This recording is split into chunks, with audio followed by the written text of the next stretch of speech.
So, hello guys. So ang atong buhaton karon is parera siya sa activity 3.3 but add-on lang nato siya og LCD. So, ang yung circuit pakita na ko sa inyo. So, meron siya.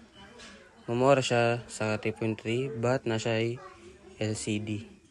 So, ang process ani nga circuit is mura gyapon but pag maka-sense na siya og ang fire or sunog, so mo display diri ang fire detected. So pakita na ko sa inyo ang code. Arang code. So try na to.